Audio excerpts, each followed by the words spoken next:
香港人而家邊個仲唔知道喺京東買嘢咧都包郵送上門啊！而且咧價錢平到難以置信。Hello， 大家好，我係阿龍啊。之前咧我喺香港咧係好少網購，因為咧以前覺得網購好麻煩，運費貴，送貨又慢喎。但係咧呢次用咗京東，真係顛覆咗我想像。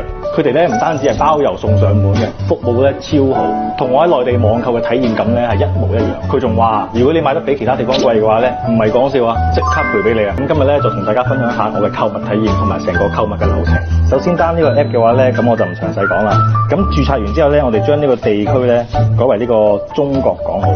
咁然後咧，我哋就去翻呢個主頁啦，見到呢個新人大禮包，撳入去，然後咧就見到呢個新用戶領取呢個600蚊嘅大禮包，我哋一撳呢個一鍵領取，嗱全部領取成功。咁然後咧，你哋可以去 search 啦，你哋想買嘅嘢啦。你睇下呢度咧，商品種類都好齊全嘅，你想要咩都有嘅。喂，嘢都未講完咧，快遞到咯喎！